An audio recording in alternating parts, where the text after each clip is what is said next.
Welcome everyone.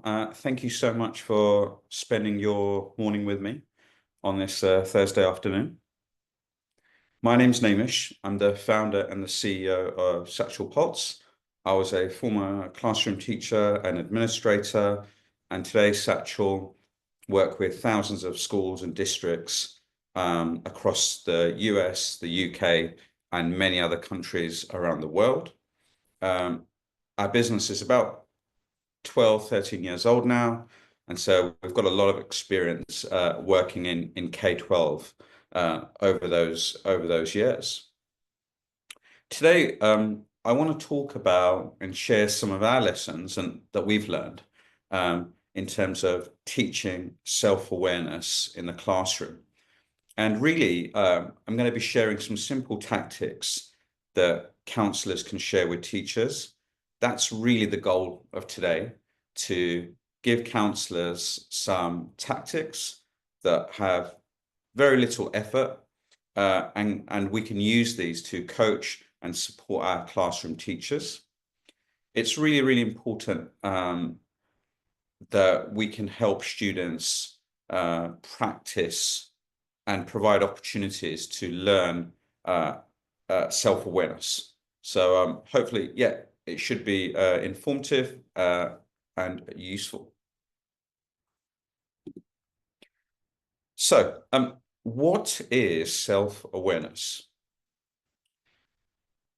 Self-awareness is really understanding your emotions, thoughts, and behaviors, and how they influence one another.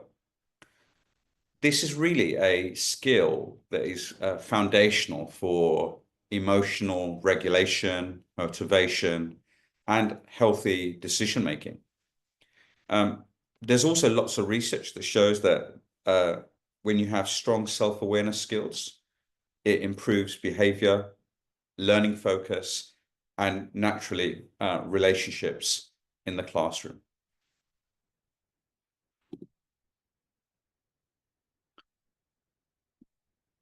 I think it's important to recognize that it's pretty tough for middle schoolers.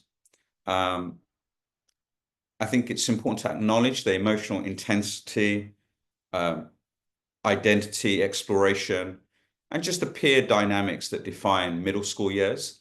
There's a lot going on. This is also, from our experience, a perfect time to teach self-awareness before patterns of avoidance, aggression, or internalizing really take root. And I think our teachers are in a really powerful position to shape this skill daily. It does need support and from leadership, that actually we need to pay much more attention to self-awareness in these critical middle school years.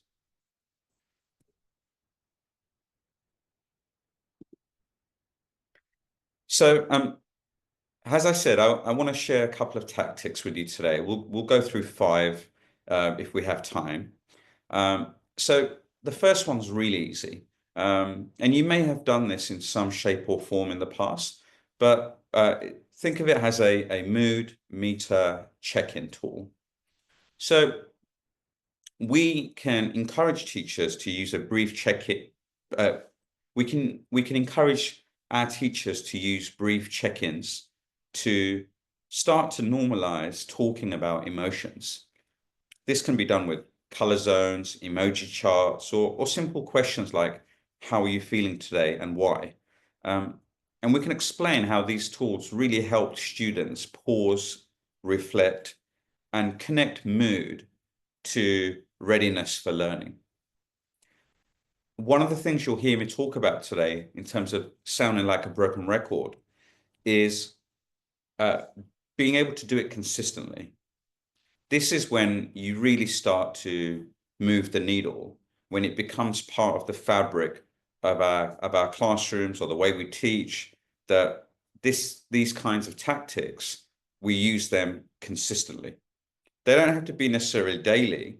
Whatever whatever you feel is the right cadence for that particular group of students.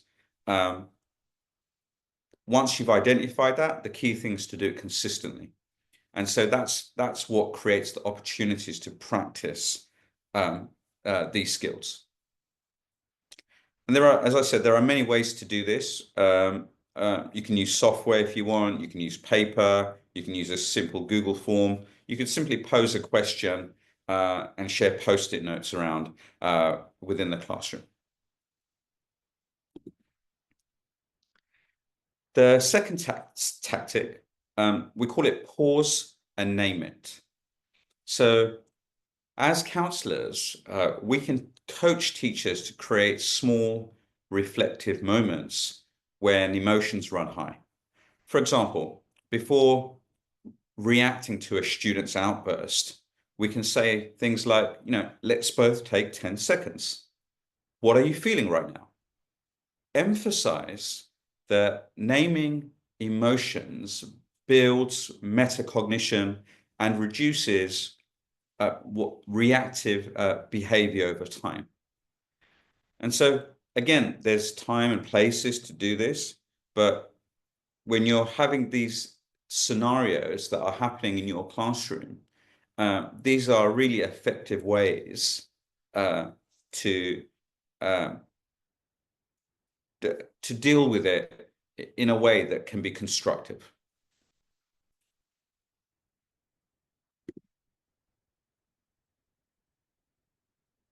Tactic 3, thought bubbles. So, this is really a creative visual way to help students track the link between their thoughts, emotions, and actions. So students can draw themselves and fill in what's going through their mind during stressful moments.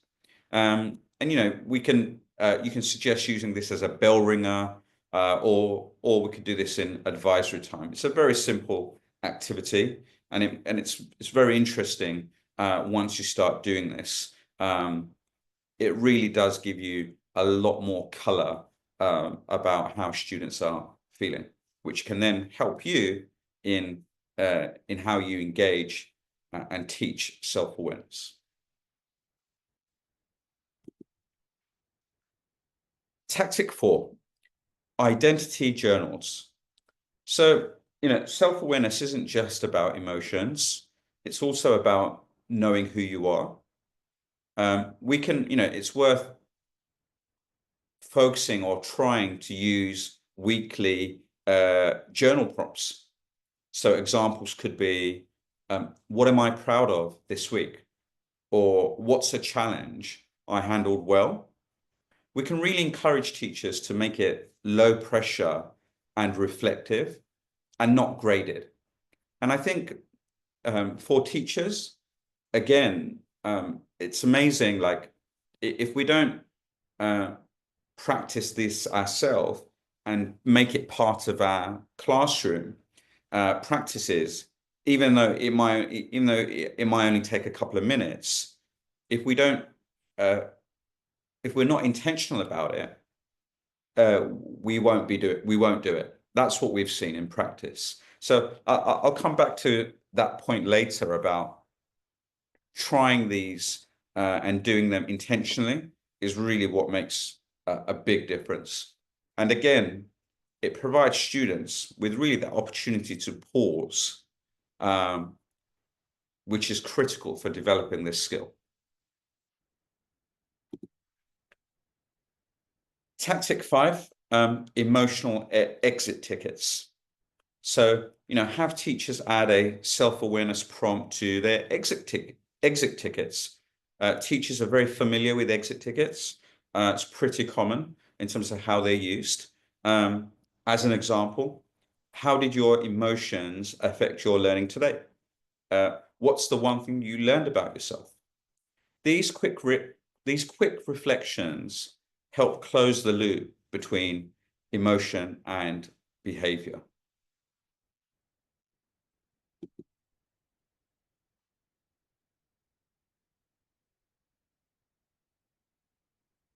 So one of the things that that we believe is, counselors can really only do so much. If we really want to move the needle, it really comes down to our classroom teachers. How do we empower them? How do we support them? And how can we support them to uh, apply these tactics and have these skills so they can really support and compound the work that the counselors do. On our own, it's very, very difficult. And so I think we can reassure teachers uh, that they don't need to change everything at once, right? Suggest starting with just one tactic.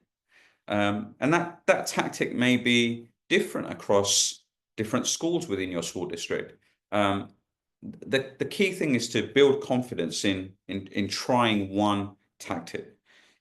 Some of your folks will engage and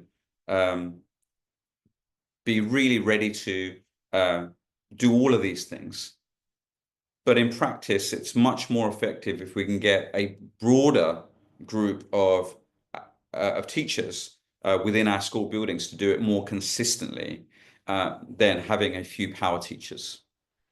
So, suggest starting with one tactic.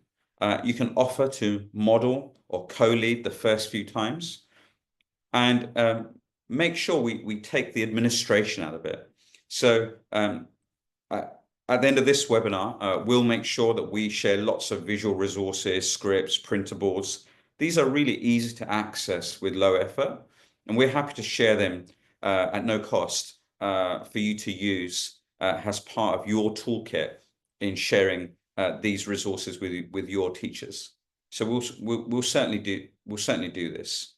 I wanted to raise this point here because the confidence levels do vary from school district to school district, from within even within schools to schools.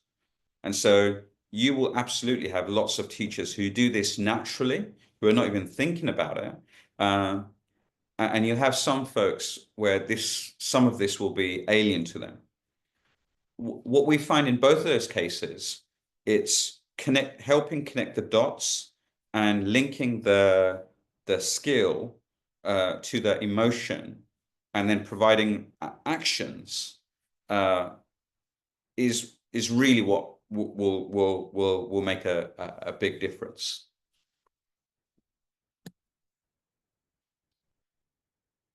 So yeah, I touched on this earlier, but it was a short webinar. Thank you so much for attending. Thank you everyone for your time. Happy to spend a few moments doing Q&A, or if anyone has any questions, please put them in the chat, and we will certainly follow up with some resources and handouts which you can use. So I'll just keep an eye out on the chat window to see if there's any questions.